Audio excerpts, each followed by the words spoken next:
पढ़ाई करनी है, एग्जाम की तैयारी करनी है, लेकिन मन है कि पढ़ाई में लगता ही नहीं। नींद आने लगती है, मन भटकने लगता है। इतनी कोशिश करता हूँ ध्यान लगाने की, लेकिन ये ध्यान पढ़ाई में लगता ही नहीं। इधर उधर की बातें दिमाग में घूमने लगती हैं। कल पढ़ लूंगा, कल कर लूंगा, करते करते वो कल आ ही नहीं पाया। अरे ये पढ़ाई नहीं, एक चुनौती है। ये कोई परीक्षा नहीं, बल्कि एक जंग है। और ये जंग बहुत छोटी सी है, क्योंकि तुम्हें जिंदगी में आगे ऐसी ऐसी चुनौतियों का सामना करना पड़ेगा, ऐसी ऐसी जंग लड़नी पड़ेगी कि तुमको समझ में आ जाएगा कि जिंदगी जीना आसान नहीं होता। ये पढ़ाई तो तुमको उस आने वाले कल के लिए तैयार कर रही है। अरे अगर अभी इसी से हार मान गए तो आगे क्या करोगे? कब तक सचिन तेंदुलकर और बिल गेट्स का एग्जाम्पल देकर खुद को समझाओगे कि उन्होंने भी तो पढ़ाई नहीं की थी? अरे उनके दिल में एक जुनून था, एक जज्बा था। अपने आप से पूछो, तुम्हारे दिल में ऐसा कौन सा जुनून है, ऐसा कौन सा जज्बा है जो बिना पढ़ाई के तुम्हारे हर सपने को पूरा कर दिखाए?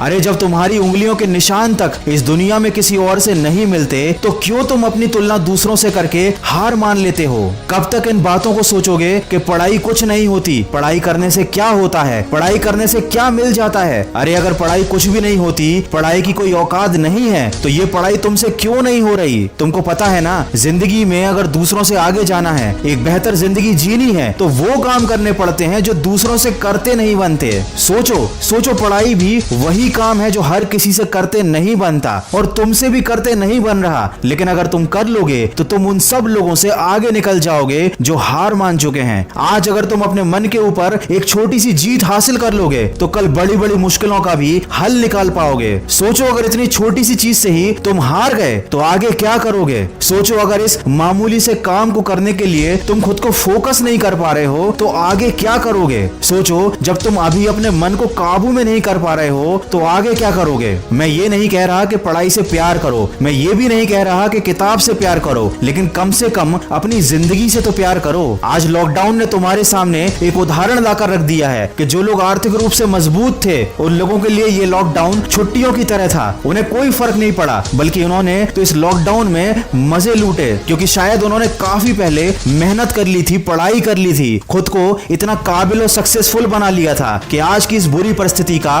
उन पर कोई प्रभाव नहीं पड़ा। और जिन लोगों ने सही समय पर अपने समय का इस्तेमाल नहीं किया, उन्होंने अपने मन को काबू नहीं किया था, अपने आप को सफल नहीं बनाया था, आज उनकी जिंदगी जहन्नुम से भी बदतर हो चुकी है। दोस्त, जिंदगी का कोई भरोसा नहीं, परिस्थितियों का भी कोई भरोसा नहीं। आज अच्छी हैं तो कल बुरी हो सकती हैं। आज माँ बाप तुम्हें बिठाकर खिला रहे हैं, कल कौन खिलाएगा? आज तुम सबकी जिम्मेदारी हो, लेकिन कल सबकी जिम्मेदारी तुम्हारे कंधे पर आएगी और तब तुम्हें सारी चीजें क्लियर हो जाएंगी, लेकिन एक पछतावा रह जाएगा। उस दिन पछताने से ज्यादा बेहतर है आज थोड़ा सा कष्ट उठा लो, अपने आलस्य को एक गठरी में डालकर कमरे के किसी कोने में फेंक दो, मन को भटकाने वाले विचारों को आग लगा दो, समय को बर्बाद करने वाले मोबाइल को स्विच ऑफ कर दो, अपने दिमाग को थोड़ा खाली करो और एक बार फिर से मेरी कही बातों को जरा ध्यान से सुनो। तुम्हें पढ़ने से कोई रोक नहीं पाएगा, तुम्हें आगे बढ़ने से भी कोई रोक नहीं पाएगा। एक बार मन में शांत दिमाग से खुद से कहो नो एक्सक्यूज, फिर देखो क्या होता है। ये बात हमेशा याद रखना, तुमको विकल्प बहुत मिलेंगे मार्ग भटकाने के लिए, लेकिन संकल्प सिर्फ एक ही काफी है मंजिल तक जाने के लिए। अगर इंसान में सीखने की और बदलने की चाहत हो तो वो अपनी गलतियों से सीख कर अपनी जिंदगी बदल सकता है। तो जो अभी तक हो गया उसका अफसोस मत करो, आज से और अभी से एक नई शुरुआत करो। और अगर इस वीडियो में कही गई बातों से तुम सहमत हो तो इसको शेयर जरूर करना। मैं मिलूंगा आपसे अगले वीडियो में जो आपके जीवन में सकारात्मक ऊर्जा को भर दे और आपको दिखाए एक सही दिशा। सुनते रहिए मन की आवाज।